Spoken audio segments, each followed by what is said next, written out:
Okay, good afternoon, everyone. Good afternoon, everyone. May I have us started? Thank you, Suzanne. So, welcome to the afternoon session on the Church of James, Christian Central Africa. My name is Emmanuel Echampon. I'm a professor of history and of African and African American studies, and I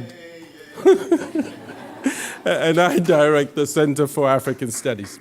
The Medieval Studies Program and the Hatches Center would like me to announce that the entire conference is being recorded, and so will be available at some point in time online. Okay. So we have three panelists, Suzanne Blier, Cécile Fromont, and John Thornton. And I'll make very short introductions, and then I'll turn it over to them. So Suzanne Preston Blier is our Allen Whittle Close Professor of Fine Arts and of African and African American Studies at Harvard University. She's the author of the forthcoming, I'm looking forward to this, Picasso's book, exploring the influence of Africa on Picasso, as well as many other works, including Art and Risk in Ancient Yoruba, Ife History, Power and Authority, which came out in 2014 and won the 2016 Prose Prize in Art, History, and Criticism and the Choice Book Award. She has several books, so I will skip all of that. I hope you don't mind. Professor Blier currently is president of the College Art Association, the Professional Association of Art Historians and Artists. And then the second speaker will be John Thornton, also professor of history and African American studies at Boston University, where he also currently directs the African American Studies program. He is a scholar of Central West African and Atlantic history, but has written about a wide range of areas, including the African diaspora, the history of religion, demography, warfare, and cultural history. Among his many publications are Africa and Africans in the making or in the formation of the Atlantic world. I thought it was in the making of the Atlantic world, but I guess I'm wrong. The Congolese Saint Anthony, Donna Beatrice Kimpavita, and the Anthonian movement, and a cultural history of the Atlantic world, 1350 to 1820, which was the winner of the 2012 World History Association New Book Award. And third speaker is Cécile, an associate professor in art history at the University of Chicago. Her writing and teaching focus on the visual, material, and religious culture of Africa and Latin America, with a special emphasis on the early modern period, which is from about 1500 through 1800, and on the Portuguese-speaking Atlantic world. She is the author of The Art of Conversion, Christian Visual Culture in the Kingdom of Congo, which came out in 2014, and is currently pursuing comparative research on the intersection between visual and material culture, religion, and knowledge creation in the early modern Africa and Latin America. This new work includes a study of Franciscan Capuchin images of Congo and Angola, composed between 1650 and 1750, and an investigation of the circulation of African visual, material, and religious culture in the early modern world. So we are excited to have all three. You each have, I think, 25 to 30 minutes each, and we will begin with Suzanne Blier, speaking on a Christian center in the Niger-Benue confluence area. Thank you.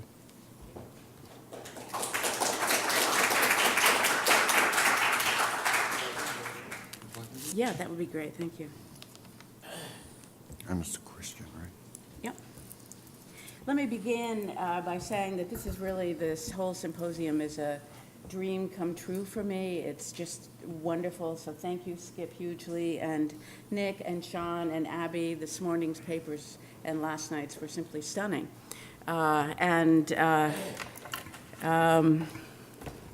It's hard to follow all this.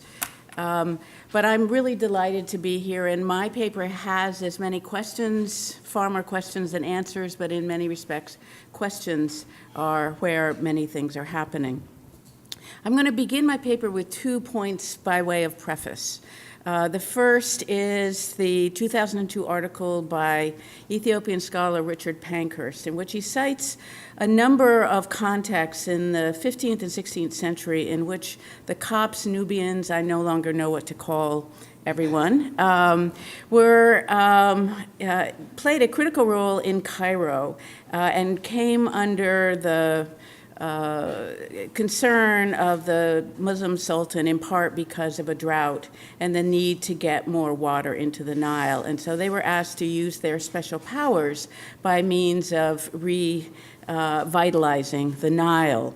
And when we think about the longstanding history of the Copts in Egypt, where one would imagine they would be long gone, I think this kind of mystical, sacred geography and their long associations with the Nile, whether in their early associations with Nubia, the fact that they were the last dynasty on the throne, and long-standing associations, let's say at Elephantine, with the Nilometer, ideas about the control of water there, and early gods and later gods Amun and Kum that are seen to figure in this. The second, by way of preface, here is an article, 1967, by Richard Gray, in which he identifies and traces a really fascinating story of a Franciscan ship off the port of Tripoli. And there's a call to prayer, and there are slaves on board, enslaved individuals, who at the sound of the bell go to the service. And they are so stunned, knowing that they come from much further down south into the area we would call Niger and Nigeria, that they returned to Rome. The Pope sent out a expedition. Purportedly, these people were from the kingdom of Bornu in northern Nigeria. Unfortunately, it did not reach its destiny. So that was all there is to that story, but certainly there was knowledge of a possible Christian site in some form or another in this area to the south. Leo Frobenius, the famous, infamous even, scholar who had worked on ancient Ife in Nigeria and is now the focus of some attack, in part because he claimed that the stunning bronzes from Ife could not possibly have been made by Africans, and instead he posited that this was a source for the lost Atlantis. And he's come under scorn in part for that. But what I'm going to be suggesting here is what Leo Frobenius had his pulse on, what he had his finger on, was the idea that there was something here in Nigeria with deep roots to the Mediterranean, however that came about. And of course, I'm not going to be talking about this here, but there's a long history, as in Congo, in Benin, of relationships with the Christian world.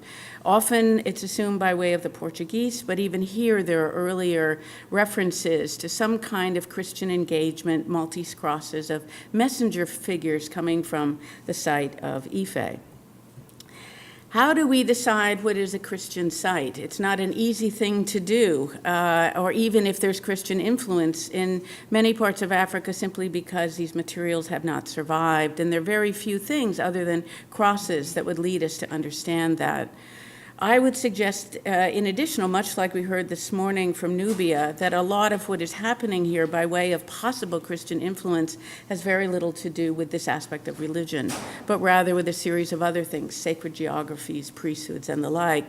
But there are a few other clues. Bells, for example. Bells of this sort are not characteristic of sub-Saharan Africa, and yet we find bells in Benin and in the Yoruba area that are reminiscent of Byzantine bells. As you know, in Ethiopia, the standard bell form that I've seen in places like Lalibela is a stone suspended. So the idea of a bronze bell, while bells are critical to Christianity, this kind of bell certainly is not.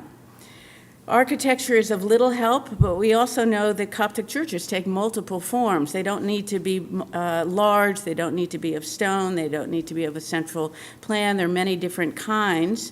And so if we're looking for these kinds of evidence, it's kind of hard to see. Maps can offer clues. This is the 1554 Munster Map, where we see in the area of what is today Nigeria a reference to a king the Organe, which is the title for the king of Ife. And he's shown here. Now, if we were medievalists looking at maps, we would just assume that anybody from sub-Saharan Africa would be shown with a single eye or with 7 legs or something equally strange. But in this case, perhaps it is a reference to the kind of royal crown worn in Ife that gives the appearance of a single eye, particularly since historically the king of Ife only appeared in this crown publicly once a year. And we can look at Prester John maps as well, including this one from the 16th century, where we have references to an underground water source linking the Niger and the Nile, and focusing in part on this area of what is called Borneo as a key place in it. But I think the real source for us thinking seriously about what is happening here goes to Leo Africanus. And I know that there are historians who figure he never arrived in West Africa. This is kind of a standard trope, but I think there's any number of other sources of evidence that suggest he indeed did.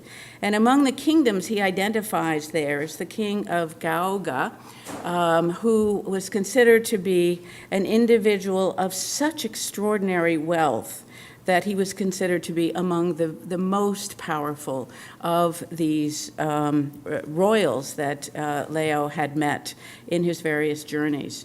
And he speaks while he's there of being quite surprised to see in his court a traveler from Damietta, the port city in Egypt that has long been associated with the trade of textiles from Asia and from elsewhere. And this individual came bringing with him royal gifts, a horse, Turkish sword, and a kingly robe. And he speaks of this individual as one of the wealthiest he had come across. There have been dissertations written on trying to find Gaoga. We don't know where it was. There are many different possibilities, but most likely it is someplace in this netherworld between the Nile and the Niger. And while that discussion continues, and I think we have some additional clues, let me just begin this by saying that I think we have evidence, at least for this same kind of trader from Damietta, Coptic carrying goods and materials in a different road, an east-west road, that reached the middle of what is known today as Nigeria, in the area of the Niger-Benue confluence. And in particular, a group of absolutely stunning sculptures from the early to in this era, elephants, of course, and ivory, as well as a standing figure about 5 feet tall in the upper left, who is shown wearing a robe which is very different from anything that one would find in sub-Saharan African kinds of costuming or regalia. And the closer one looks at this robe and its fine details and the care with which the craftsmen of this work delineated these features, the more one begins to think about the possibility of at least trade goods coming from this part of the world, reaching the middle of Nigeria. And depicted on this are Maltese crosses, strange birds with wings that curl, much like emperors' gowns in other areas. You've got other features of this that are, I think, important as well. And thinking about this, whether it's a royal robe or whether this has to do with someone of a priestly class is not clear, and maybe that distinction is not one that we, in fact, should be making. Examples of this same kind of robe are extend into the 20th century, to the late of the century, and it's worn in the context of the Igala king of Ida. The Igala controlled that area right at the crossing of the Niger-Benue area, the same kind of applique elements on it. There are other things as well in the larger Ife corpus that would lead us at least to question whether there wasn't some influence here and some interaction going on between this part of Nigeria and what was happening elsewhere in the world. This was an extraordinarily rich site. Their knowledge of glassmaking was well known, and they traded those beads very extensively, likely making a fortune on them. We know something about one of the important early kings from this period, King Balafon II, who's identified today as a patron deity of textiles, bronze casting, and a key figure in terms of trade and city planning. When we find sculptures such as those two in the middle, which show the kind of stole that otherwise is identified often with Christian regalia, it again is not the kind of thing that one sees in sub-Saharan African art, and it makes one at least question whether, there is some influence. Other kinds of textiles, I think, are equally important, and particularly here we're talking about textiles associated with the very powerful Ogboni association, identified with the class of traders who controlled much of the trade, as well as justice, as well as the recuperation of loans. And particularly, notice the tassels along the bottom, the looping elements of the textile. These are all traditions that, again, one doesn't see elsewhere and seem to link very closely with a particular style, but also technology that was being used in the Coptic world in places such as Damietta, but elsewhere as well. Now, those of you, I identified these images, but I dare say that practically everyone in this room who's an African art scholar would identify the gown on the right as coming from Nigeria, probably 20th century, and either Hausa or Yoruba. It is not, it's Coptic. And so we begin to think whether it's Yoruba or whether it's Hausa and it's early, I think it's 9th or 10th century, this kind of T-form robe that unites these cultures in this era of international expansion of trade, ideas, technologies, and the like. Now, Ife is known for a number of things. Of course, its famous glass beads, and I think Babatunde is here, who's done a lot of work on that. The tradition of glass bead working in Ife, it's an indigenous tradition, but one which shares key features, including traditions in Egypt and elsewhere. And we think about the expansion of Egyptian blue glass beads into the Viking area in Denmark, and think about how trade of these materials really is extensive. And I would link this possibly to this broader idea of trade and expansion that then gets renewed and re-engaged and in fact reinvented to some degree in Ife. Ife is also a site that clearly was part of the silk trade. It was on the Silk Road. There is harvesting of silkworms in the royal sanctuary just south of Ife, and both Yoruba and Hausa are well known for their silk textiles, silk having a certain shimmer and sheen that gives it particular validity and importance. We could go through other materials as well. I think particularly striking is the important place that quartz plays in Ife in religious objects. And while it's not necessarily unique here, I think there are interesting parallels with the use of alabaster, a similarly white stone, in places such as the trading town of Karga, in conjunction with ceremonies associated with the dead. I have a couple more, and then we're going to move to thinking about how this may have arrived here. Ife is known for its stunning mosaic pavements. You can't walk practically anywhere without running across these. They're not like Roman roads. They're more likely the interiors of courtyards. And where would these have come from? Perhaps Roman North Africa, but they're different enough, so I'm not sure. I'm not convinced of that, and the timing is really not right, but quite likely they came from a monastic tradition, Egyptian or otherwise Jerusalem, but they are everywhere, and they're often associated, as I say, with designs such as this X or cross form, which is particularly striking. City planning, too, unique in this broader area, is a form of walled, central planned cities, generally with 4 entrances at the cardinal directions, with the palace, with the religious edifice, whether it's a mosque or a church today, or earlier religious edifices in the interior. And this is a time throughout Europe and the Middle East, and we could bring in Baghdad and other places, that you find the development of these central planned cities. A lot of the early ones in the borderland between Spain and France, a time of change and shifting identities, a very international period.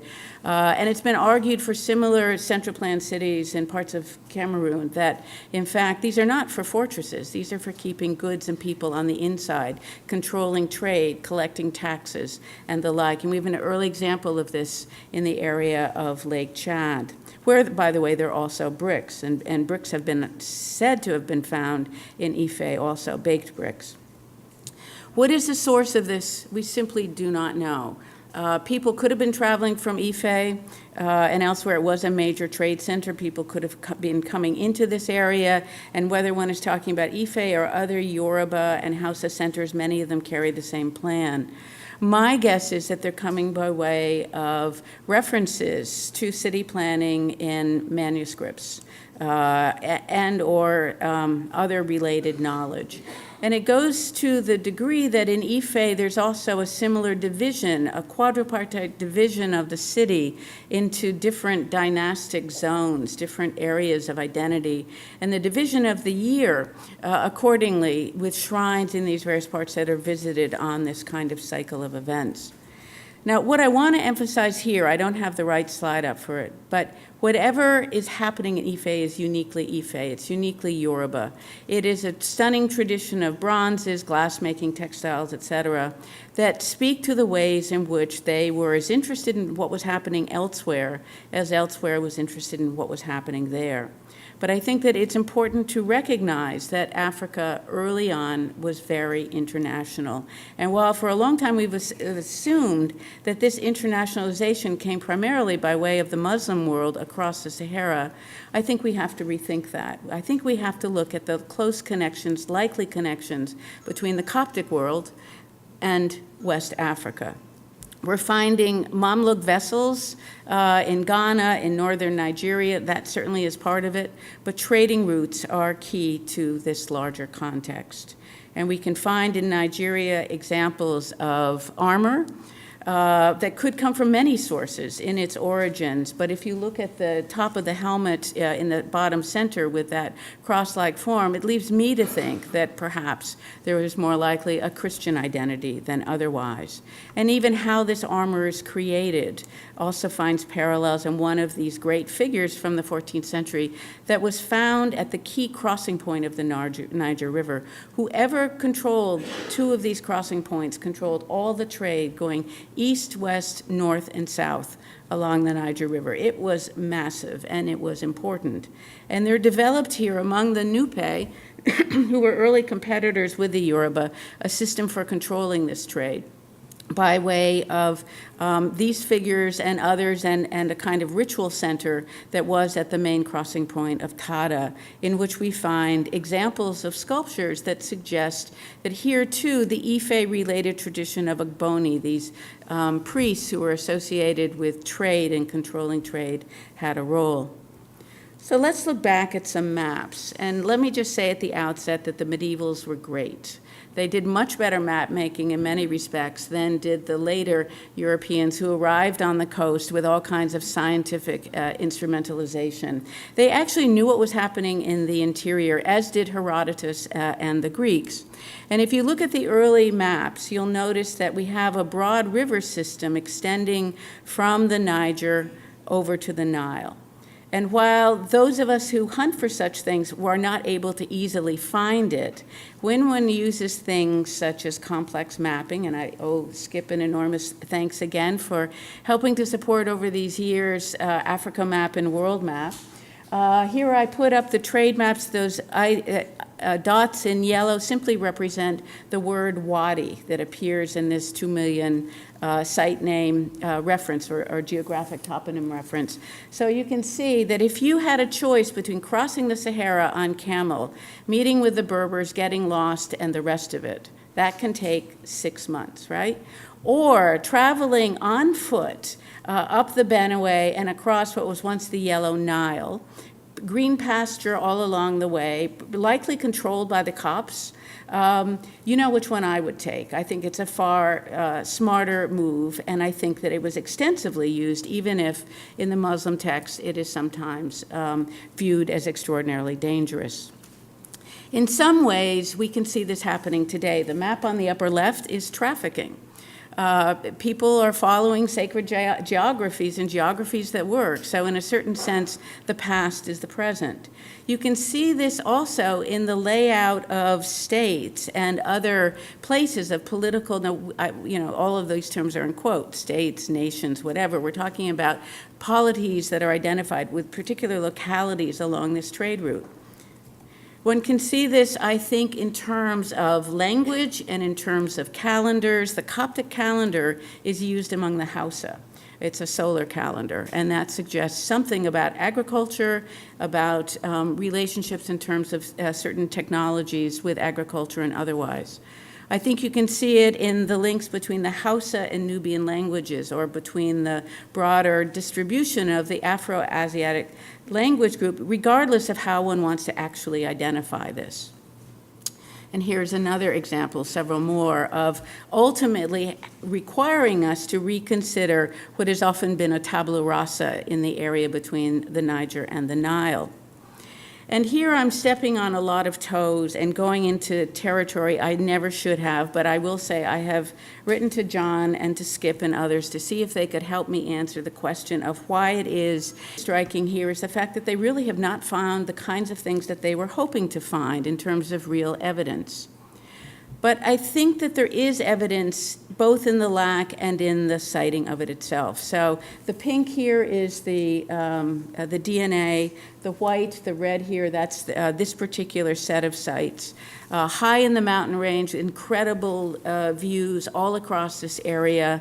And what is also important is that it is in an area, you get part of the year, the Benue, river, the tributary of the Niger, actually extends into Lake Chad, so you can go by water between the two. And this is an area of tectonic plates, and so you've got these very rocky formations that delimit very clearly how one can get from one area to the other, and controlling that must have been important. So here I'm just putting up a series of these. Here we've got the DGB sites with the wadis, with the river systems and the like. And you can see how really critical this site was and how critical it is today. Boko Haram, indeed, is staking their claims in this same territory. Now, why would it have been important? Certainly sight lines are key.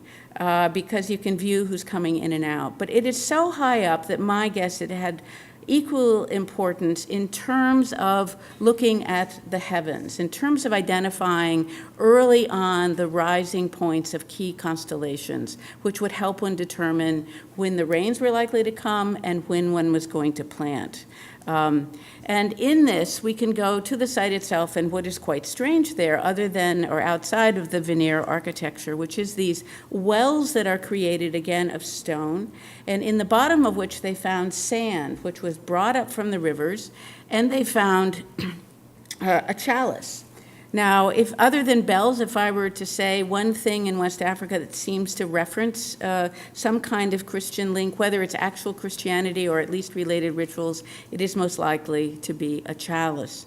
And perhaps these wells were used in some way, sort of like at Elephantine with the nilometer as a means of measuring the water that is coming, in some way of calculating the importance of this in a calendrical way. So here we have the DGB chalice, others from Nupe, et cetera, and those from Pharos. And here I'm simply putting up the Pleiades because they are among the most important groups of stars that are read today from the vantage point of agriculture. Meroitic pottery, Hausa Nupe pottery. Hausa and Nupe are one of the few groups in West Africa that actually use a rudimentary wheel as part of it, and there are other water coolers, such as in the lower right here, very similar to what is being made by both Christians and Muslims on the Nile. There are other strange traditions in this part of the world that scholars and others have addressed over time. To go back to the king of Ife, Balafon II, in oral traditions associated with his dynasty, several generations before him, there were a group of Egyptians who arrived. What does that mean? And of course, we have to be very careful with the term Egyptians because many kingdoms and dynasties wanted to identify themselves with important dynasties elsewhere, whether this is real or otherwise. But in this area, we have kings buried in canoes. We have a kind of laying out of a town planning that suggests the kinds of things that are happening in medieval Europe. There are all kinds of references to Egypt or to a Black Byzantium, even if nobody had any idea of what was going on in it. And even in the rituals having to do with fertility of the Niger River, there are possible resonances as well. So how is this material coming here? I think in part it's through Coptic textiles. I think it's through the legacy within the Coptic textiles of the Greco-Roman world and these strange mythical gods, from gorgons to harpies to other kinds of figures to mermen, that are reaching this part of Africa in part through this means, through these textiles. And then these get reified in the 15th and 16th century by the arrival of books from Europe, where the Renaissance is reinventing this tradition and new forms are also coming in at this time. But it's closely linked with the tradition of theocracy, of sacred kingship, of the power of the kings to control reign, to control regeneration, end of life and death. I also think that in this period, 12th and 13th century, that the Copts, like others, were going into graves. We know that they did control many of the graves in Cairo and elsewhere, as they still do today.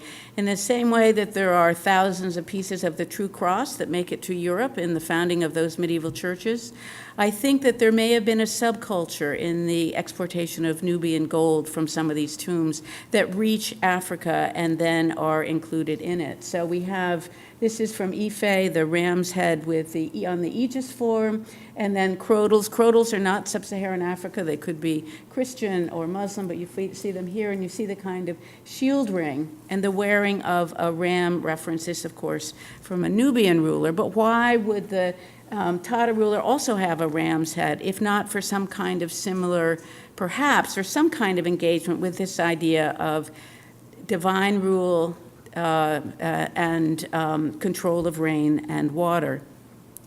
Now, this can take one into multiple directions. This is the shrine of Olurogbo in Ife.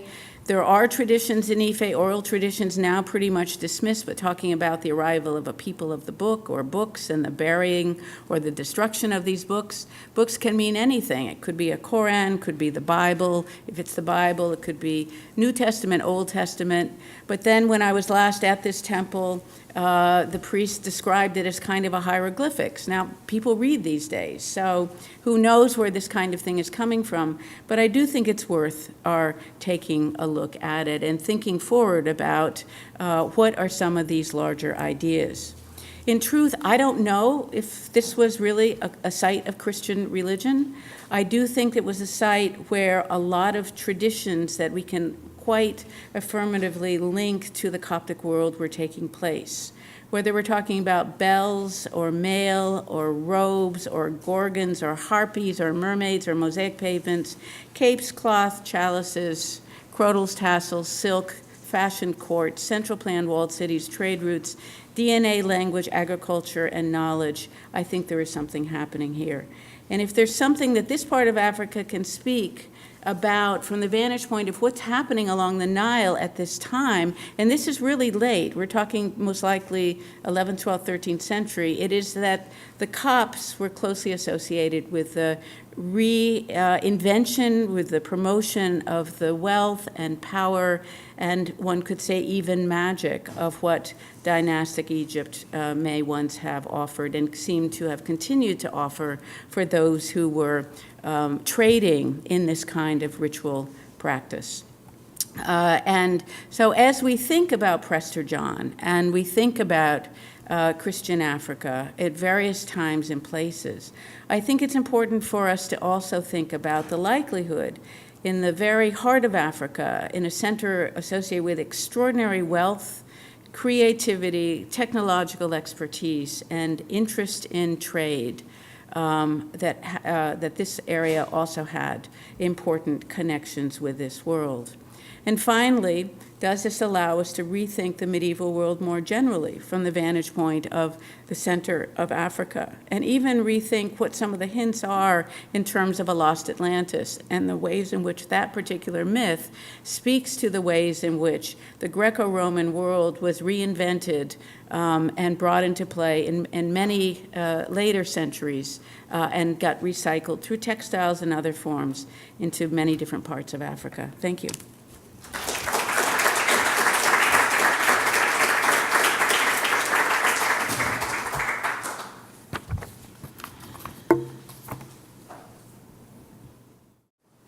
Okay, well, great talk, Suzanne. I'm hoping that I can do as well. So it's really a great pleasure to be here. For me, it's always a pleasure to talk about the Kingdom of Congo, which I've been doing for the past 45 years. And I want to thank Skip, and I want to thank Sean in particular, and Abby, as always, for making this possible, and for all of our medievalists to rethink a little bit farther forward and include the Kingdom of Congo in this discussion. I do think that what I'm going to talk about today is an appropriate extension of the Middle Ages, because I'd like to think of the medieval period as being, especially with regards to Christian, as being pre-Reformation. And the Kingdom of Congo was comfortably pre-Reformation for its conversion. In fact, Enrique, the Bishop of Congo, was invited to the Council of Trent, and so he would have, had he not died on the way, he would have been a Congolese participant in the Counter-Reformation. So Congo has not been, although it's been known as a sort of a Christian kingdom for a long time, it's not been fully appreciated as a Christian kingdom. The Kingdom of Congo is here, West Central Africa. This is sort of a representation of the 17th century West African coast. It's often referred to as Christianized or semi-Christian or Christian influenced rather than actually being a Christian kingdom. And for some years now I've been arguing, along with Cecile here, that we maybe want to look at it more as a fully Christian kingdom and identify its particular form of Christianity as a local but nevertheless Christian form.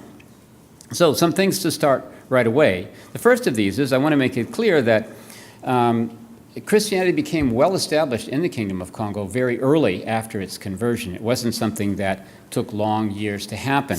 And also that it wasn't primarily the work of European missionaries, although they certainly played a crucial role.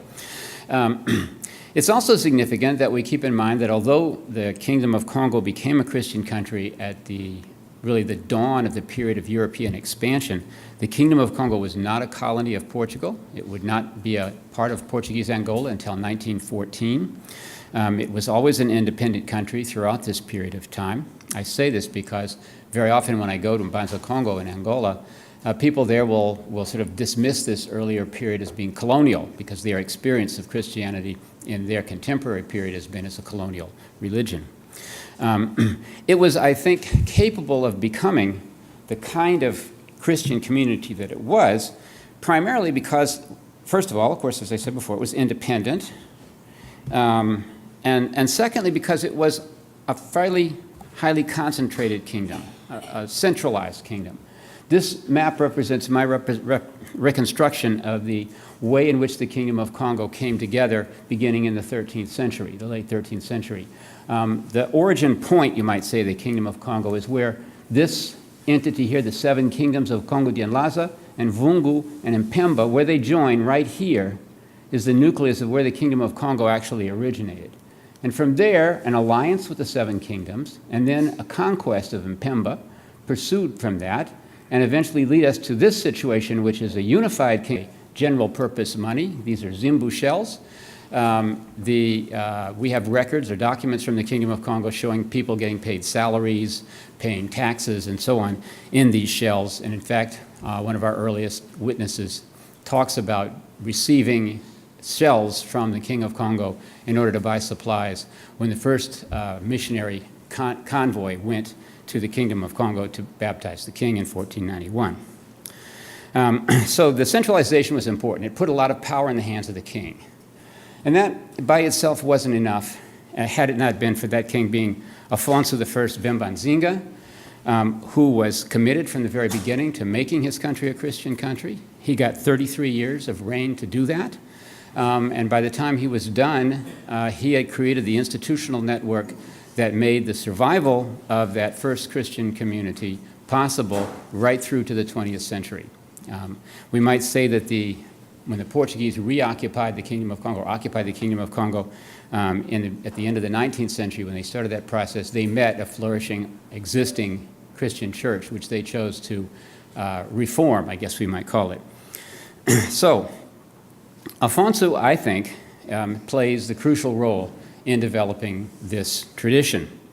And I have to say that I owe a lot in this regard to Meno Kikukula, Congolese historian, who talked about Alfonso's intellectual program.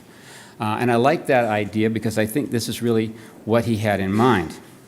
So we can start the process with Diogo Cal, Portuguese explorer, who made the first contact with the Kingdom of Congo, possibly in late 1482 or early 1483.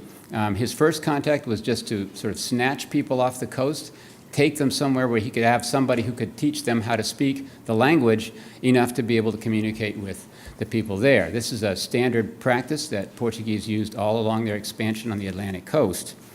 The second visit was more important. When Cal returned in 1485, he took up, he sent an embassy of Portuguese to the capital. Presumably they had somebody who could lead them there. And when that embassy didn't return, he took a number of people, I guess you might say, as hostage and sailed off to Portugal. Those people then were returned in 1486, that is basically the next year, and as a result of that, the King of Congo then dispatched a group of high-ranking nobles, accompanied by some children, most was in the Portuguese text. And the idea of this was that they were going to make at least linguistic communication here. The idea was the adults would handle the political, diplomatic side of the exchange. The children would be there to become bilingual, so if you get kids when they're less than 12 years old, they can learn a language as a native language.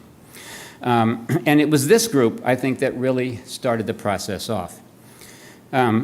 They were taken, this is what Diogo Cal's signature on the banks of Yalala in the Congo River. They were taken to the Church of São João down in Evangelista in Lisbon. This is not the 15th century church, I don't think, although maybe the art historians will tell me otherwise. And it was here, in this place, where for 3 years they began to study and understand what exactly they were doing with regards to the religious component of their job. A key role in this was played by a Portuguese priest named Vicente Dos Anjos. We know from a biography of his that Vicente Dos Anjos was given the task of figuring out how to communicate with these folks that weren't speaking Portuguese and weren't speaking any language that they had ever heard before in their lives. I mean, and this was an utterly different language than ones that any of the Portuguese or any European knew. And so it describes how difficult he found it at first, so much so that he decided he had to learn Kikongo as they were learning Portuguese. And so they engaged in this very interesting process of teaching each other their other languages. And at least according to his biography, which is hagiographic in nature, he learned to speak Kikongo with such great skill that even the Congolese themselves were amazed, well, of course. He served then as an interpreter for the adult missionaries, the ambassadors, I guess we'd say, to the Portuguese court, and of course everybody marveled at that. So in 1491, when this process was finally completed, Vicente Dos Anjos, who actually had then been known by the nickname of Manicongo because of his command of Kikongo, returned to Congo to baptize the king. And that took place on May 3rd, my birthday, 1491. I was also born in 1949, so I've always thought that maybe 1491, 1949, May 3rd, somehow I was fated to do the Kingdom of Congo. In any case, The initial contact was successful. The king was baptized, and there were a number of other exchanges of missions in the subsequent years. The first part of what I'm talking about is documented for us largely by the Portuguese participants. The next part is documented almost entirely by Congolese participants, and that is the letters of King Alfonso I. Alfonso became literate quite early in the game, and we know of over 20 of his letters that were sent to Portugal. We know that there were more than that because they're occasionally referred to in other letters.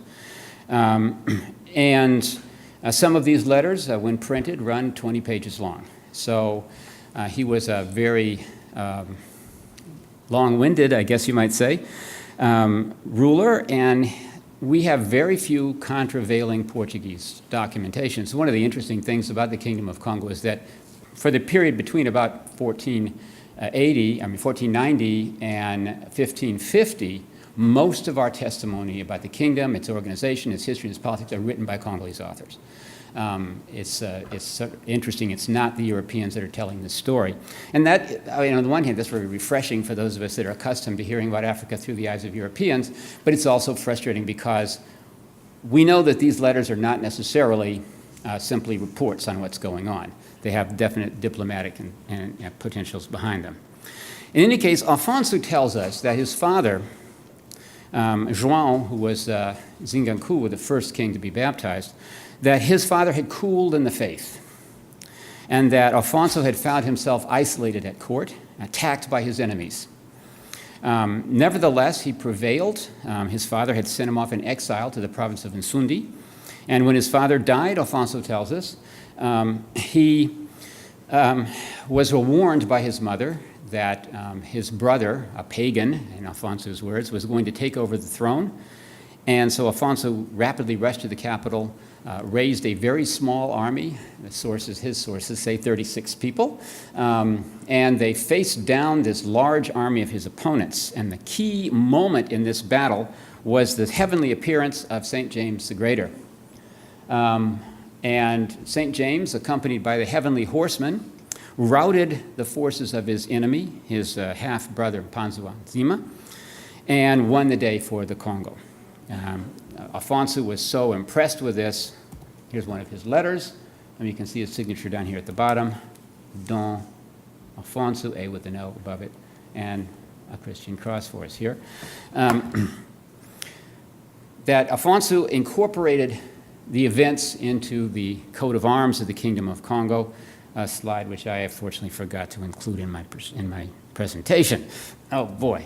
Okay. In any case, from this point forward, then Alfonso takes up the story, and he describes for us how he begins to make his country a Christian country. The first part of that was, as you might expect, education. He immediately started building schools, at the same time sending some of his elite to Portugal to study, and they continued to connect with São João Evangelista. That relationship would last until at least the 1540s. Likewise, São João was one of the primary teaching groups to send people back, including Vicente Dos Anjos, Mani Congo, who went twice to Congo and died in the country, was buried in the Church of the Holy Cross. So he was interested in, first of all, just getting a literate group going. And so he took the guys that were in the country, children, and he started building schools. His first schools were relatively small, but we know by 1515 he had a church with 400 male and 400 female students studying there. He complained sometimes about the efficiency, dedication, and sexual virtue of the priests of São João Evangelista, but they do appear to have done their jobs, even if somewhat sinfully. There were some mulattoes out of that process. So in any case, we know that already by 1514, he was sending his own trained people, not just European clergy, but his own trained people out to the eastern provinces. By 1530, there were schools in every province in the country. And that process of building schools would continue perpetually throughout that period of time. The teachers in these schools, usually joined from the aristocracy, were the core that kept the faith going and kept the education going. And those were the sort of stalwart of the church from that point forward. Unfortunately for Congo, the idea of developing an indigenous, sufficiently large clergy to perform the sacraments for political reasons was never actually achieved, and so these school teachers, Mestres de Scala, they're called in the Portuguese language documents of Congo, became in effect the education core, if not the clergy, of the country. Alfonso, however, wanted to do just more than build a school system. In addition to that, he continued educating his elite in Lisbon with the idea of advancing beyond simply the basics of the Christian faith into the deeper theology behind that. And so his group, his second group of students included his son, Enrique, and a nephew named Pedro de Souza, the Portuguese names in spite of their Congolese ethnicity. These two were designated for higher studies. Enrique would eventually be consecrated as a bishop in 1518 and return to the country in 1521 for the purposes of obviously creating a clergy. Pedro de Souza had a similar career. Hagiographic sources said he became a bishop. We don't have any clear. So there's one thing about studying at Coimbra, it's another thing again to study at the University of Paris. There he's going for the top level. And this was, I think, ultimately Alfonso's idea was to build a sort of a classic church with all the necessary educational steps in place. Likewise, when the time came, the reason I think that he chose to use a Portuguese child for this was because there were going to be prejudices when you go to the higher levels that I think he just didn't want his people to go. He'd learned enough about Portuguese resentment to take in, or resistance perhaps, to take in people of non-European origin and get them too high in the world, so he thinks, okay, I'll do this with people of European origin. This is my thought, why he chose this person to send forward. Because his next choice, which was to get people in the Jesuit order, which didn't happen under his reign, because there weren't Jesuits during his reign, but his first Jesuit was a man named Diogo Gomes. So Diogo Gomes was actually born in Congo, but according to the chronicle report of his biography, he was born of a father and mother who were both Portuguese.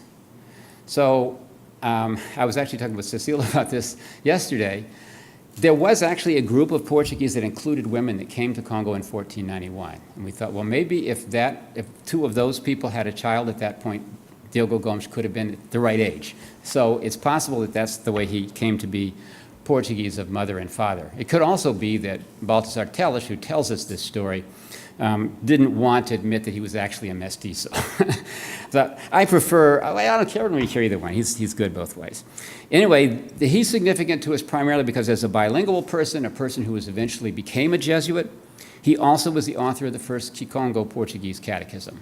And so that catechism in some respects represents what I think is the key point of the intellectual and theological junction of the Catholic Church and Congolese theology. And so I want to talk for the remaining time I have here something about how this merger might have taken place. Oh, how do you like that? Okay. So this is actually the 1624. This is the earliest attested that we actually have a physical copy of Catechism from Congo. Unfortunately, Diogo Gomes's 1557 catechism has not survived for us to read today. There were copies available in the 18th century in private libraries. I'm looking for it. Maybe Cecile is too. We hope we can find it. But what we can only hope is that the Kikongo language here is, in fact, reflective, at least, of the earlier version. And one of the reasons I think that's true is because in the preface to this, Mateus Codolso, who you see his name here in the middle, who was the editor of this text, took a few theological issues with vocabulary that the Congolese had used in their original language, right? And the fact that he chose to correct it suggests, at least to me, that there was an ongoing and existing theological language, and that whatever was there that he didn't correct, and he tells us what it was probably already there before. This is speculation, obviously. I don't have the text in hand, but hopefully we can work with that. And here, this is actually a significant problem, because we have to now figure out how to get two religious traditions that are really quite dissimilar with each other, don't share any sort of common ground. I mean, remember, in many of the places that we're dealing with in the ancient Mediterranean world, there is a lot of sort of common ground. There's the Interpretatio Graciae, and those kinds of things are already in place. And so merging things is not so easy. But this is really literally an utterly different world. So how to deal with it? And here's some of the issues. First of all, it's pretty clear that in the case of the religion in Congo, and guessing at what the original religion was like, is I have done it this way, which is I've taken a look at traditions that are adjacent countries that share linguistic features with Kikongo, but were not converted, and I use 17th century and 16th century sources to look at those traditions as they're described by Europeans. Plus things that the Counter-Reformation priests in the 17th century found objectionable within Congolese Christianity, and sort of try to make a triangulation and hope that I can get at the bottom of that. So the first thing I would say is that what it appears is that Central African religions in general, and probably Congo, was not a religion that relied on the idea of a dogma, or particularly a fixed concept of a cosmology. So if you think about what the church councils debated in early Christianity, a lot of it had to do with the structure of the cosmos. What was the nature of God? What was in the heavens? What was the relationship between those things? All these things are happening in the invisible world. These things were of interest to people in Central Africa, but they were not something that determined who was in and who was out. They didn't fight wars over cosmology. And so on the one hand, it makes it relatively easy for anything to be accepted into this tradition. And at the same time, it also makes it problematic that there's going to be things that come in that people from the official, formal Catholic Church are not going to like. And we see that when we take a look at the struggles over religious traditions that the Counter-Reformation clergy had. Also, Congo religion was not a salvationist religion. They were certainly interested in the afterlife, but they didn't have any of the pre-existing concepts of salvation that went into there. Generally speaking, if you died, you were going to become an ancestor. Unless you were really, really wicked, that was going to be just fine. So there wasn't a big problem with that. Again, the early Jesuits complained about this, that they didn't think these guys fully understood heaven and hell, and that was going to be a real problem for them. But I believe also that the real issue, the real component going on here was the question of witchcraft. Now, let me make one thing clear here. In Western cosmologies, or in Christian cosmologies in general, witchcraft would be defined by forming some kind of a this world to other world relationship with a being that's considered wicked in nature, Satan, demons, and so on. Okay? And we see that when the church is starting to suppress witchcraft in Europe, the thing they object to is that people are contacting the devil or contacting the demons. They're using the key of Solomon to try to figure out how to enslave the demons. And the church is basically saying, you can't do that. Any vain attempt, right, to contact the other world is going to be intercepted by the devil. So their understanding is, as long as you go through God, the Virgin, or the saints, you'll be fine. If you go to these other deities, you're going to be in trouble. Okay, so they define the other world in terms of bad and good deities. In Congo, on the other hand, virtually everybody in the other world was essentially open to possibilities. And what counted was not so much who you contacted in the other world, but what your intentions were. So a person who would be a proper witch would be somebody who contacted, say, an ancestral spirit or a local territorial deity with the purpose of doing harm to somebody else. If you were doing that to do good for other people, that was just fine. And so it was perfectly possible, therefore, for somebody like Alfonso to destroy, there's the coat of arms from the Kingdom of Congo, that's on my last slide, to destroy idols, as they called them, at any time. So actually, I have to say a big shout out to Cecile for noticing that these particular idols, broken idols on the bottom of Afonso's shield, coat of arms, are in a position which we would call an aggressive position, right? So the two raised arms. and these aggressive, the purpose of these things, they go out to do harm. Now, the problem with them is not that they go out to do harm per se, because they can go out to do harm to protect you from somebody else doing harm to you. So they can be protective. They don't, just because they're violent and have aggression doesn't mean that they're bad. It just means that they're aggressive. But obviously, if you're going to do bad, this is the route you're going to go. So he's basically saying, yeah, we're getting rid of these. All right. And by the same token, though, the church, the Congolese church, was always pretty tolerant of people who went outside the church but still connected to other kinds of deities. So, for example, the term, the Kikongo term for the item that's described as an idol is kiteke. A kiteke is something that can be charged with spiritual power, a spiritual receptacle of some kind or another, and you could sort of channel it with that way. The ritual magicians would know this would be the way you'd enslave a demon. That's the way the church understood it as well. When, for example, Vicente Dos Anjos or his companion João Portalegre found people who were possessed. This is a common form of mediumship in Africa. He was there, ordering the devil to get out, and then the demon would leave, and there'd be a bad smell in the air, and so on. He was understanding that as an evil spirit, and it could very well be that the intentions of that person were bad, so a Congolese could accept that. But this was essentially the sort of, I don't want to say it's a misunderstanding, but it's a question of the differences between the two. On the Congo side of it, they tended to accept all of the Christian cosmology, the angels, the saints, and so on, no problem with that. They had no problems with Zambiampungu as being the identity to the Christian God.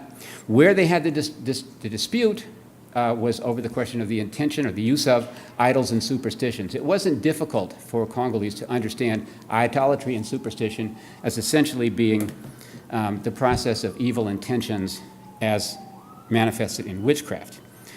So I think that I will stop at that point, and thank you very much.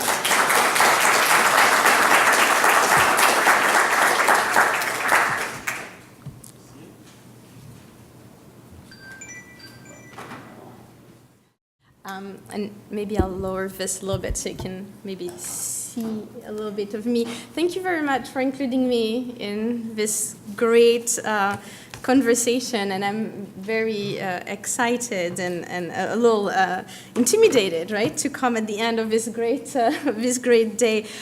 So I hope everybody remembers everything that John said, as it will help move us along here. In my attempt at thinking about the medieval period in the Congo.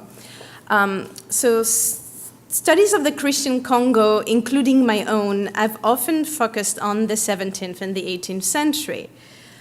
These were a troubled time for the Central African region, whose peoples and rulers embraced, at times with great success, at others with resounding failure, the political, commercial, and religious possibilities that the maturing Atlantic system had brought to their shores.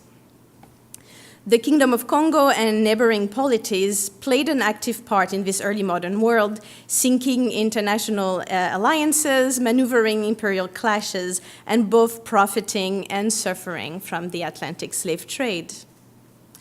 Yet the prolegomena to this story of the Congo's transatlantic endeavors belongs to a different era and followed different modes of engagement with the overseas and its visual, material, and religious cultures.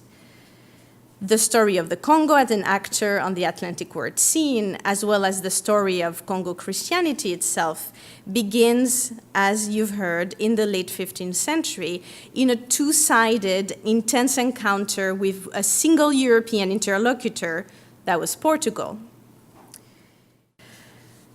So I am particularly grateful that this conference has given me the opportunity to think further about what I could call, with some trepidation, the medieval roots of Congo Christianity.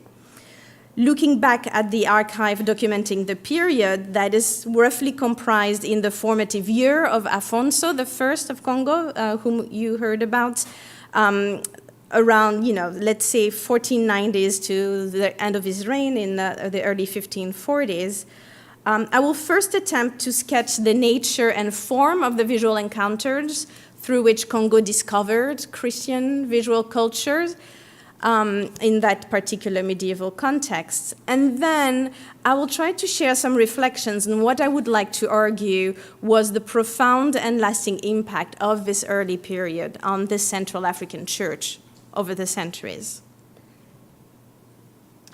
So to start with an image, here on the screen, we have a print that was composed wholly in Europe and published in 1598 as an illustration for the Latin edition of Portuguese merchant Duarte Lopes's chronicle of his travels to the Congo in the 1570s.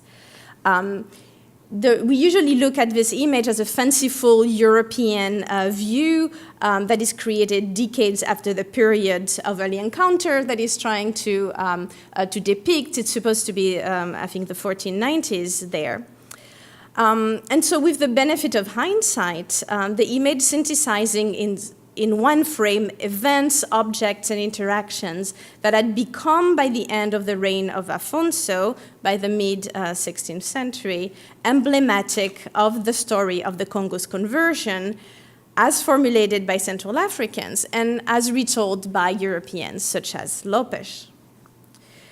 So that image not only helps us visualize the spectacle that the visual novelties brought about by the arrival of the Portuguese created on Central African shores circa 1500, but to some extent gives us a Congo version of the story, albeit mediated through multiple European retellings. Lopes telling it to Pigafetta, Pigafetta telling it, etc., and the engraver.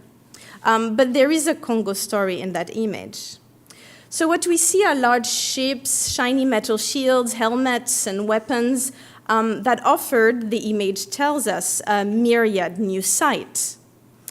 Yet what most absorbed the attention of the members of the Congo elite that are depicted here, and they're here wearing kind of already the mix of European hat and the serge that's supposed to be imported, but also with local fabric. So that Congo elite is looking at this novelty, but they're also particularly absorbed by the spectacle of the Catholic liturgies, art, and architecture that have arrived. The African man on the far right, this gentleman here, observes and directs carpenters building the central church's pitched roof. Another Congo man wearing a raffia wrapper just in front of him plants a pillar to advance the construction, illustrating a well-known episode in the conversion story of the Congo in which the nobility themselves set off to build Christian temples with their own bare hands. Behind the Portuguese soldiers at the bottom left here, so I'm talking about this group, other Congo people receive instruction from a friar using the typically Franciscan visual methods of catechization that the friars had honed for their overseas mission. The Africans' relaxed pose makes them look a little bit less like odd and humble catechumens and more like curious viewers, confidently observing and assessing the altarpieces and liturgical paraphernalia that the foreign ritual practitioners had brought.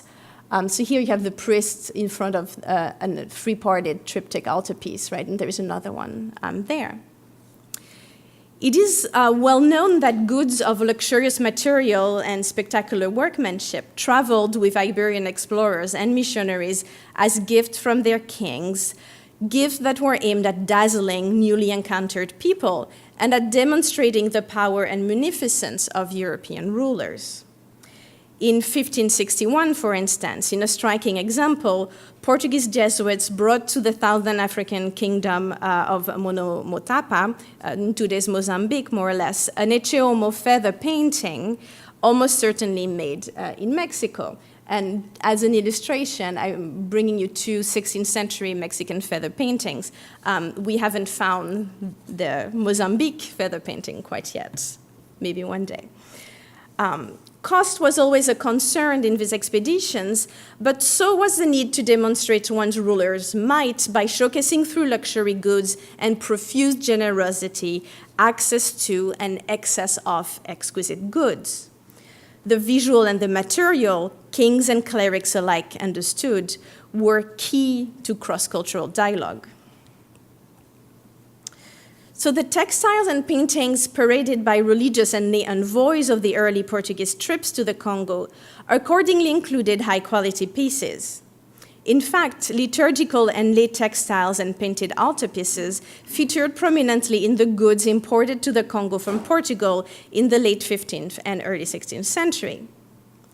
In 1490, the King of Portugal sends what he calls all things necessary to the outfit of the cathedral, including, and I quote, many and very rich altar ornaments, bells, little bells, vestments, organs, and all the outfitting.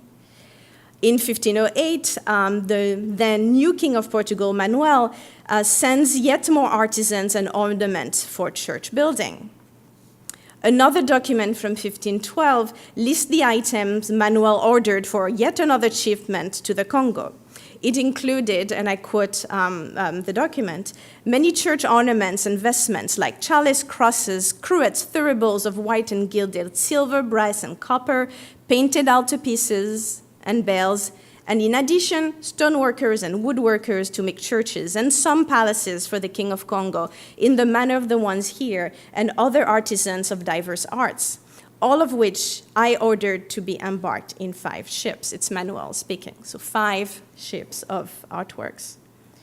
A subsequent itemized inventory in preparation for this trip specified the number and type of artworks, including the 5 altarpieces that are 5 palms wide and 7 palms high, that is to say, paintings on wood panels about 110 centimeters large and 154 centimeters high, so about this high and this large. And the topic of these panel paintings were 3 of our Lord crucified with the Virgin and St. John on them, 2 of Our Lady carrying a child, and 1 of Santiago or St. James with his shells. So I continue to cross my fingers that we'll find some of these early items somehow, somewhere. But in the meantime, archival and museum research, I think, allows to draw an adequate picture of the objects and artworks sent from Lisbon to the Congo. The reign of Manuel I of Portugal, 1495-1521, was a moment of great artistic efflorescence in the country. The profusion of artworks and artisans provided to the Congo inscribes itself perfectly within the king's interest in artistic patronage projects, funded in large part thanks to his overseas endeavors. And here I'm just bringing as illustration, so a portrait of Manuel here, and an external and interior shot of the Hieronymite convent in Lisbon. So this massive late Gothic Manueline building built with the money earned from the overseas. In this light, it is clear that Manuel sending not only paintings and building material to the Congo, but also painters and carpenters, officiais or artisans, was essentially a projection of his artistic program to the Faroe realm, whose king he called his brother. The connections between Portugal's artistic realm and its overseas interest were also of a more pragmatic kind, as the administrations of the Casa da Mina, that was the administration in charge of the overseas, and that of the royal works in charge of artistic commissions, worked in close concert. The former, the Casa da Mina, also was the source for much of the finances of the latter, of the royal works. Which is to say that royal patronage of artworks and royal plans for the overseas involved a relatively small number of people who interacted with each other in their work as well as at court. Lisbon at the time, of course, was a vibrant city with Africans making up a sizable portion of the population and holding social positions ranging from prominent places at court to enslaved laborers. And that's something that is humorously illustrated here with the African knight on his horse there and the enslaved African with having trouble with his chamber pots that is supposed to bring to the river. So the great painters of the Manueline era lived in that world. Jorge Afonso, who is the principal figure painter we'll be talking about, just as one example, bought an elegant house when his career started taking off, and he bought it from free Africans who owned it before. And one of his sons left to work overseas. The painters also witnessed in their work at court people and luxury goods. Jorge Afonso for the Madre de Deus Church of the Magi that features an African. This is a detail there, as is perhaps expected. That's 1515 or about. And here another version of the Magi with the African figure here holding in his hand what I think is very likely ivory salt cellar, and I think the serpents here is the clue, and this is an actual example in a European collection. On the same altarpiece in Setúbal as the second Magi, that is here, that's obviously a reconstitution, there is that other painting of the Annunciation in which the Virgin is on a carpet that has been suggested could be Central African. And indeed, in that other version, Jorge Afonso makes around the same time, there is this maybe more convincing clue that it might be representing a textile of Central African origins. And we know Central African textiles came to Portugal. Prestige cloth, such as luxurious fabrics and tapestry, were at the time among the most highly prized art forms in Europe. It was thus discriminating connoisseurs that marveled in Portugal at Central African cloth upon their arrivals on their shores. And in the paintings of the Annunciation, the juxtaposition between the very pricey imported blue pigment for the Virgin and the very pricey also imported Central African textile there, that is kind of making a play on ideas of luxury and also on the two passions of Don Manuel, the patron of the painting, for the overseas and the arts linked together by piety. I underline these connections between African people and elements in Manueline art in Portugal as a useful reminder of the reciprocal impact of the encounter between Portugal and Congo, in which both sides welcomed each other's artistic novelties. And I also mentioning to argue that the realm of art and the realm of overseas endeavors were far from distinct, and that painters such as Jorge Afonso operated at their crossroads. For example, the same 1512 cargo of the 5 ships that Manuel sent also included a painting of the coat of arms of the King of Congo that Alfonso of Congo had asked Manuel to have designed for him in Portugal, and that we know through Afonso's descriptions and this later 1548 Portuguese armorial. At the time, in 1512, our painter, Jorge Afonso, the one with the Central African carpet, worked as one of the 9 heralds for King Manuel, in charge of keeping and designing new coat of arms. His title was Arauto Malacca, or Herald of Malacca in Asia, which indicates probably a specialization in the overseas, and so he may well be the one who designed the coat of arms for the King of Congo, and if it wasn't him, he very likely knew about it. So royally sponsored workshops such as that of Jorge Afonso had many connections with the overseas and their project and their visual dimensions, and would have been involved in making the altarpieces sent to the Congo, among which a painting of St. James that we recall thematically was fitting because of the coat of arms. So something looking like this and something looking like this were on a ship to the Congo in 1512. And these are contemporary examples. So at this point, I do not know what workshops the particular paintings who went to the Congo came from, but it is possible, and even perhaps likely, that it came from Jorge Afonso, one of his relative workshops. So in these manual-line panels, great emphasis is given to textiles, and that's where I want to go back to the Congo, looking at what may have arrived there. So these images from Portugal would have reinforced the highly textile literate Congo elite's interest in imported cloth.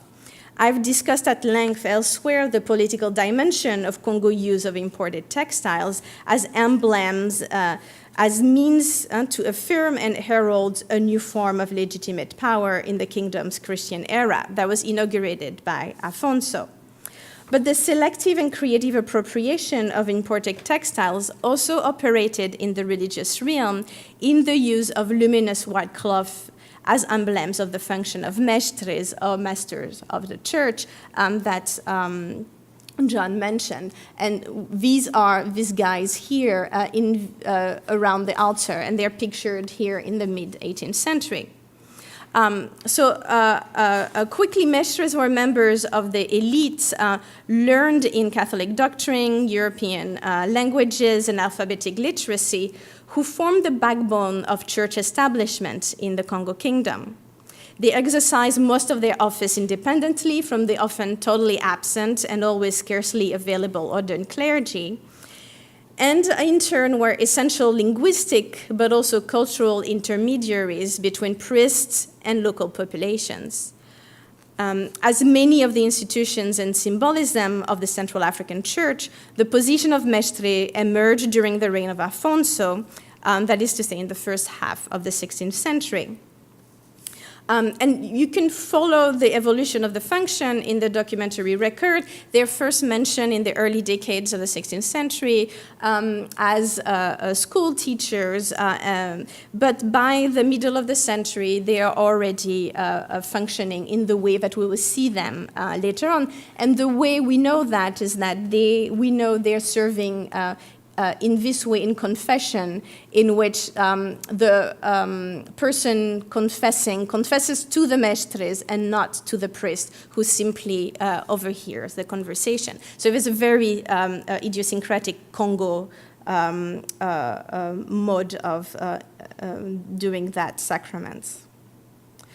But this function of mestres encompassed a specific visual dimension in the form, in particular, of their striking uniform made of a large white cloth wrapped over one shoulder that we see here and there, and that's something that comes back over and over again in the documentation. So compelling evidence indicate that Central Africans used white before the arrival of Europeans in the region in ways that suggest whiteness's deep local symbolic currency. Whiteness carried in the region powerful associations with the otherworldly, made manifest, for example, in its use in funerary functions, or through white body painting, white mourning attire, white ivory horns to decorate tombs, white corpse wrappings, as recorded in the early modern period, just after encounter with Europeans, but also continuing at the margin of Christian society. We also know that the elite of the early 16th century wore white textile caps that Portuguese interpreters linked to some kind of indigenous priesthood. So the idea seemed to have been there too.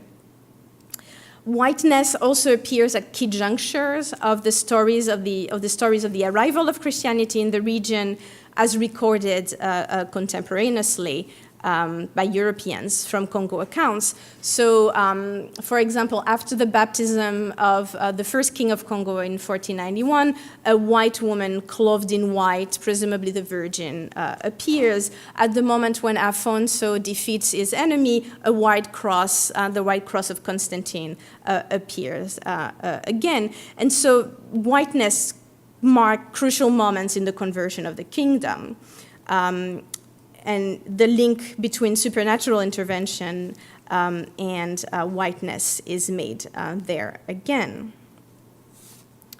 So there are many other examples later in the history of the Christian kingdom in which whiteness is used in particular in associations and in unorthodox movements that are using white ornaments as ways to claim access to supernatural forces outside of the Christian realm. And it would be tempting to find in these connections between whiteness and locally grounded symbolism a clear indication that the white cloth of the mestres demonstrated how Christianity was in fact wholly taken over by Congo cosmology, and the mestres would be some kind of thinly veiled local ritual leaders, disguised when needed as catechists. But the sources are quite clear that the mestres' teachings and practices remained recognizably Christian even after centuries of local transgenerational transmissions. Even in the late 19th century, they're still telling the Christian story. And in fact, even some of the most opposing initiatory groups, such as the Kimpasi, were far from a stronghold of unchanged pre-Christian Central African religious thought, but really drew inspiration from Catholic rituals and symbolism also. And they grew as an alternative to Christian orthodoxy that the Congo elite promoted as part of their political discourse of legitimacy.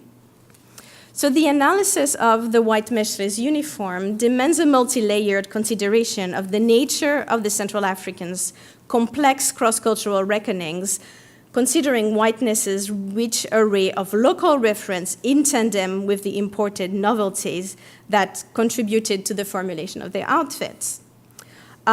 So European priests and their white liturgical vestments and the manual-line panels featuring them, as well as angels also wearing this kind of white things, may have formed in this regard an important source. The Mass of St. Gregory altarpiece on the left by another Portuguese painter who was married to the daughter of Jorge Afonso, this was the same group, shows a contemporary depiction of Portuguese liturgical use of textile with the white cloth on the altar and in the albs. White cloth also appears in period paintings as Christ loincloth and shrouds in ways that is strikingly similar to what we know was the use of in the Congo of that particular white cloth. So after the conversion of their realms, as leaders of the new religion and trained holders of its specialized knowledge, maybe the mestres logically emulated the priest and the holy characters depicted in the paintings, in their outfits. This mode of engagement with novelty would have been a close parallel to the adoption of political insignia in the political realm, such as the coat of arms, the swords, and the emblems of the Order of Christ at the bottom left. All three items that derived from 16th century Portugal and entered and remained in the visual vocabulary of the Congo, maintaining their formal characteristic from the manual-line era as the marker of their origins under Alfonso, and that is to say, in the moment of the conversion.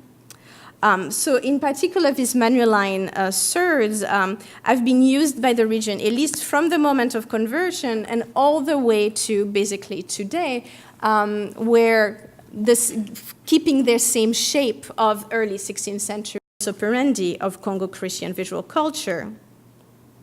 The swords, for instance, function as Christian symbols whose currency was reinforced by deeply rooted local understanding of iron, of fortitude, and political prestige associated by this kind of objects. Similarly, mestres garb were not remnants of a local religion insidiously brought into Congo Christianity, nor a form of mimicry, but the white cloth formed a space of correlation in which men and women from the Congo brought together and redeployed ideas from both traditions into a new, coherent, and lasting understanding of the new religion and their roles within it. So as a word of conclusion, the serge and the white cloth give us two hints that the Congo's conversion was steeped in Manueline artistic, religious, and political culture, and that this early encounter played a deep and lasting role in shaping the visual and material culture of Christianity in Central Africa. It is important to recognize this medieval, so to speak, dimension of the story. But it is also key to understand that it is precisely this type of long-distance cross-cultural encounters and relationship between distant people that presented the very challenges and bore the very questions about the shape of the universe and one's place within it that would usher a new, early modern understanding of the world for Europeans and Central Africans alike. This makes the 16th century a particularly rich, but also a particularly difficult era to approach as a formative time for a new form of African Christianity, whose medieval foundations, in fact, served as the fertile soil from which would grow a whole new world. Thank you.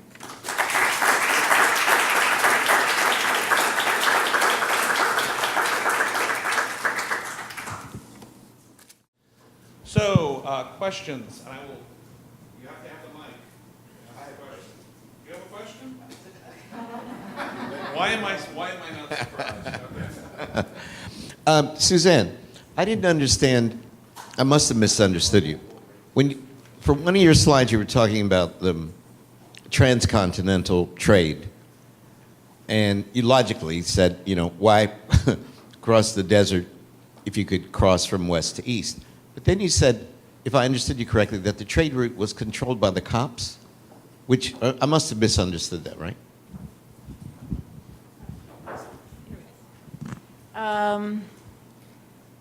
My guess is that it was.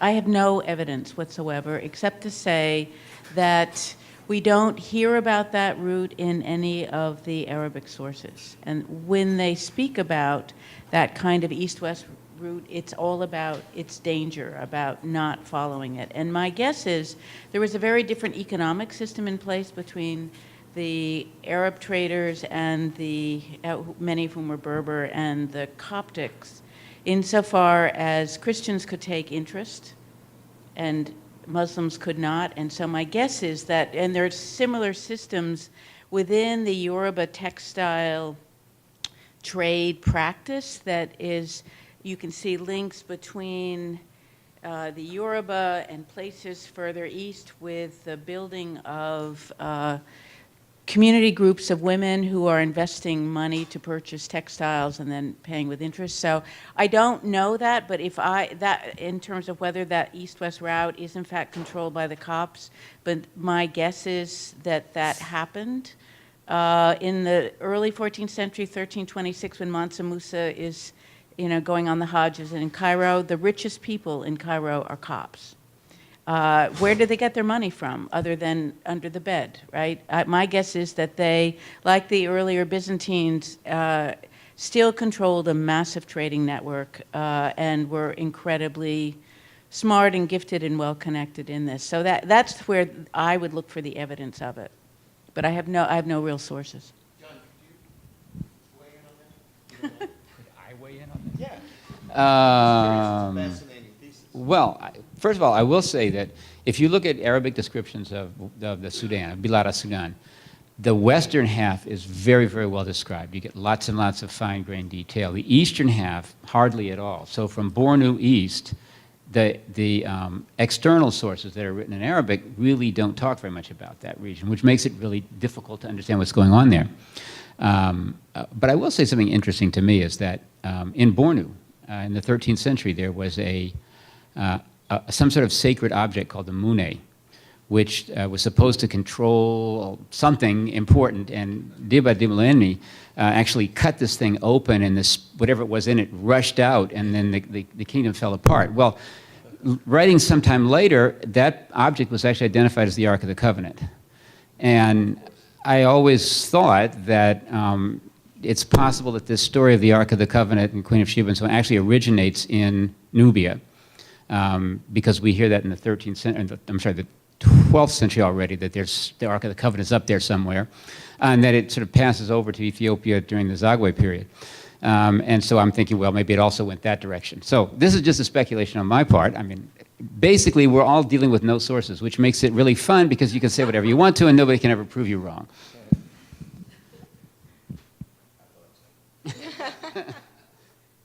Here. If I can not follow up again with Suzanne, but John can help, and we have Chris Eric behind us.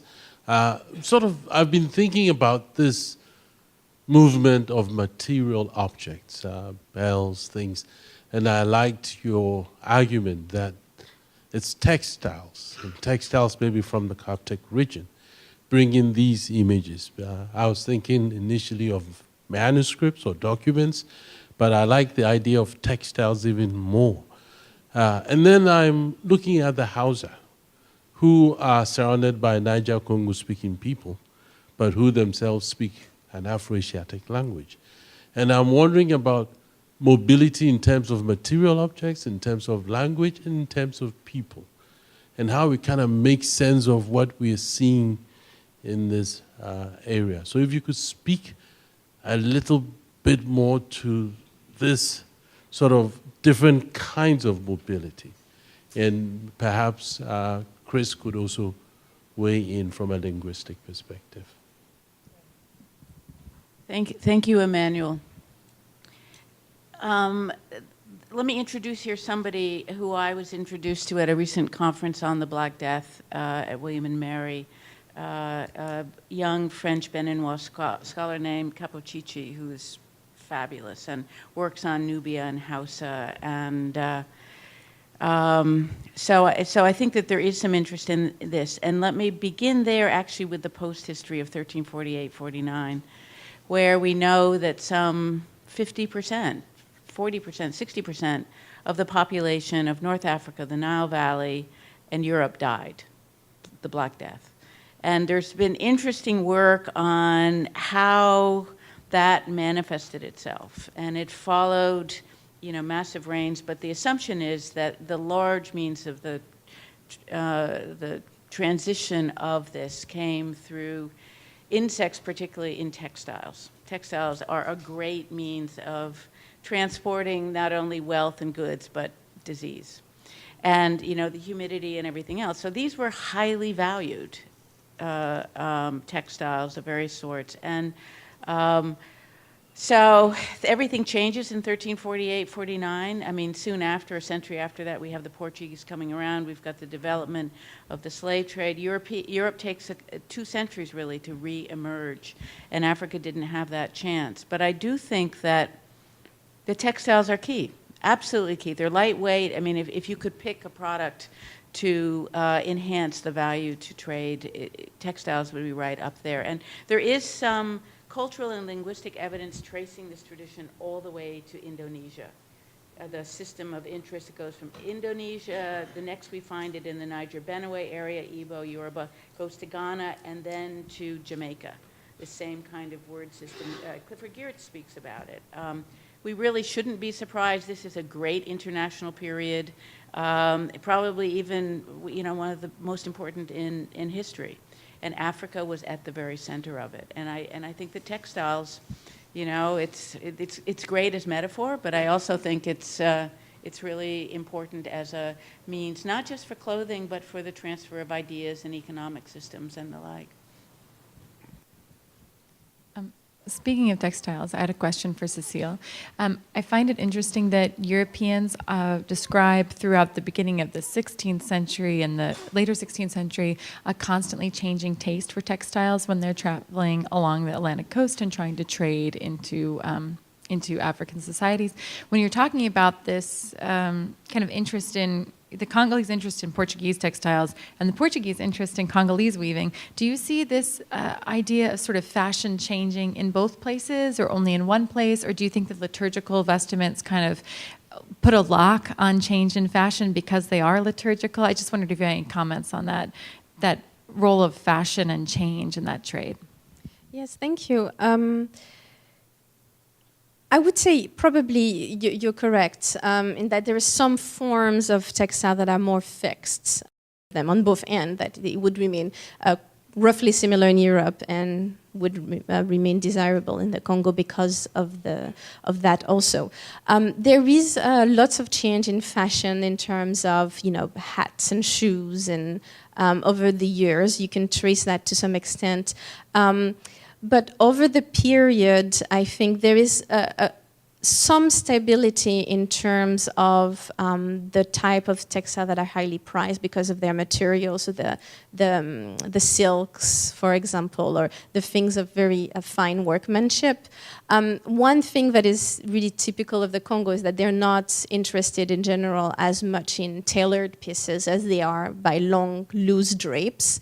And so that's something that the Europeans become aware of and kind of give them. But it would be, I think, a very valuable project to systematically go through and see what is imported when and follow the taste there more thoroughly. Yeah, thank you. Thank you very much. My question would be for the three speakers in the context of a comparative study venture.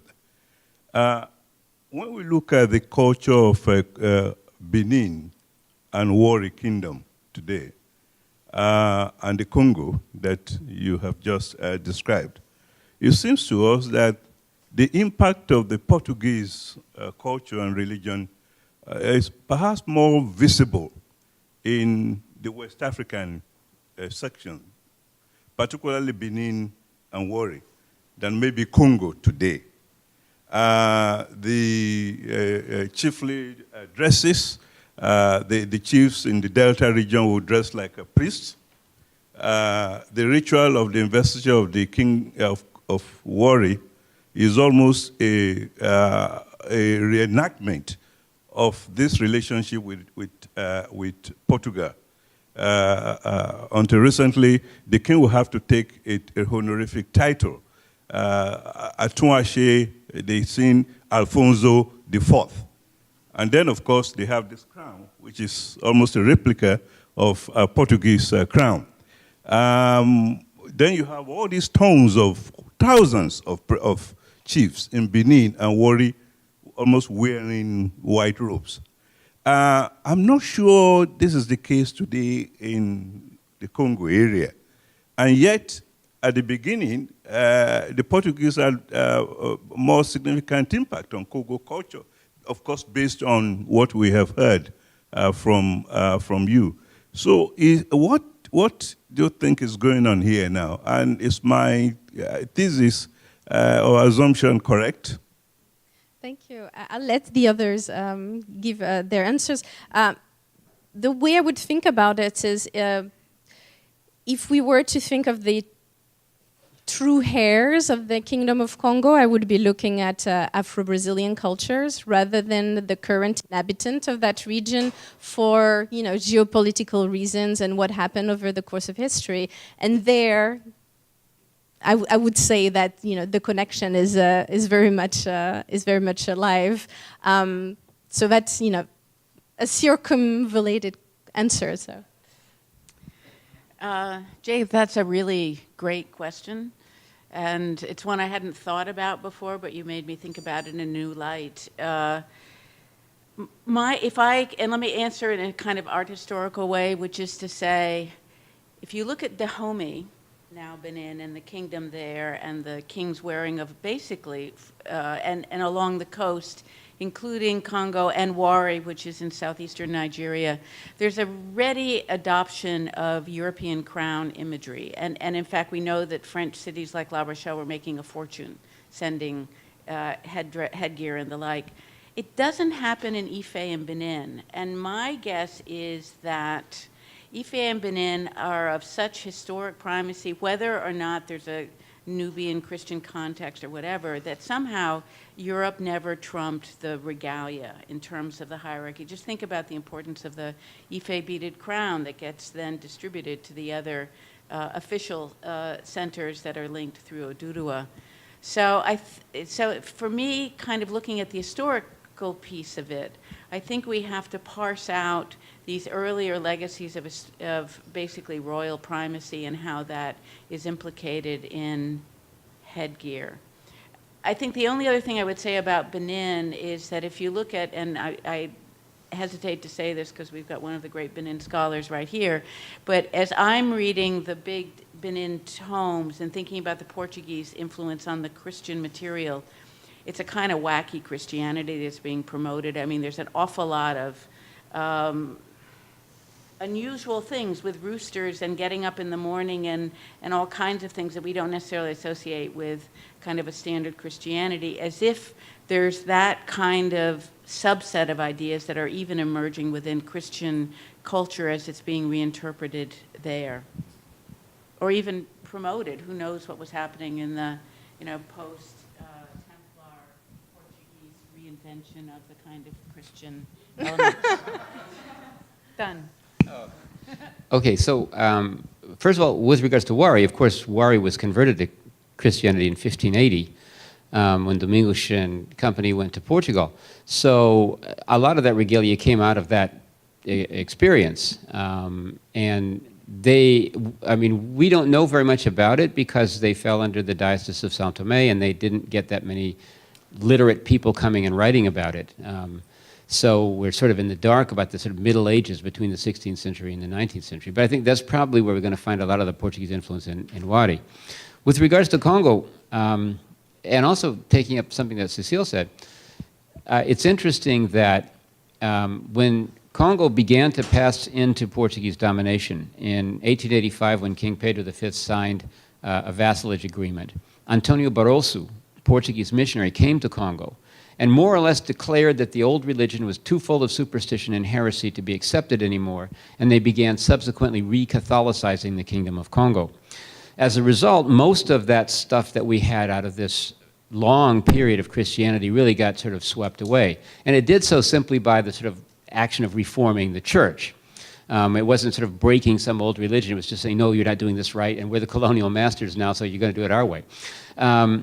That's the one part of it. The second part of it is, I do agree with Cecile that the real survival, if we want to call that, of Congo Christianity is probably Palo Monte and Voodoo and places like that, where one of the things that's distinctive about those Afro-Christian religions is the merger of Catholic saints with Yoruba deities. So I argued in a paper I just published last year that Palo's Christian saints come from Congo and not from the Catholic Church in Spain. And I think that's why the survival is there, is that because it trasts over the water, and one of the things I want to continue arguing about is exactly how influential was Congo Christianity in the development of Christianity in the Afro-Christian world of the New World, both within the Catholic tradition and perhaps elsewhere. So this Paulo article was the first contribution to that. One last question. Thank you very much for the excellent presentations. I was wondering whether the editions Cardoso is making on the Catechism are related to this re-Catholization of Congo, and in that sense maybe a shift from an accommodationist approach of missions by the Jesuits before Trent to a more conservative Roman-centered approach in the 1650s, for example. Is it simply a cosmological issue or also part of a radical shift in a Jesuit approach to mission in Africa in particular? Because we also have at the same time issues with the expulsion of the Jesuits from Ethiopia. I think it's difficult to answer because we indeed do not have that first version. So that's a big difficulty in knowing what was happening, and the issue of reconversion or reframing, I suppose, is a better term, of the Congo Christianity is something that keeps coming over and over again as new waves of missionaries come in, up till the latest Portuguese attempt. And it's something that is really well documented later on the 17th and 18th century with letters sent by the Capuchins, for example, to the papacy with list of questions about things that are supposed to be orthodox in the Congo, things that are happening in the Congo, and whether or not they're really orthodox. So a real parallel to what is going on in China, for example, that they have this controversy going on.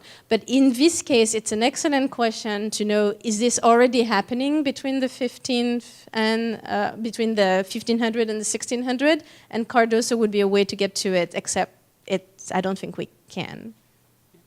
So, two things to say. First of all, the Jesuits had a mission in Congo beginning in 1548. It didn't last for very long, and of course, one of the primary issues was that very same Diego Gomes, who was born in Congo and came back with the missionaries. They got into an argument with the king over precedence and authority and that sort of stuff, and ended up leaving. The second Jesuit mission, which came in 1619 and would ultimately bring Mateus Cardoso there, was more informative. And what I thought was really interesting is that the Inquisition visited the Kingdom of Congo in 1626. And they also visited Angola, and they went to Congo and so on. They took absolutely no interest in changing religious traditions. They spent all their time in the Inquisition bothering the secular clergy over their morals. And when items of fetishism were presented to them, the rector of the Jesuit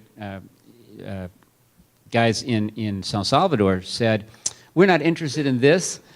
Just give them a little bit more teaching and all will go away." Very big contrast between the Jesuits in Angola, where there was a Portuguese conquest, where they were always fire and brimstone, and let's get these guys, and they chased one poor guy, for 3 provinces, trying to get him to come back so they could do something horrible to him.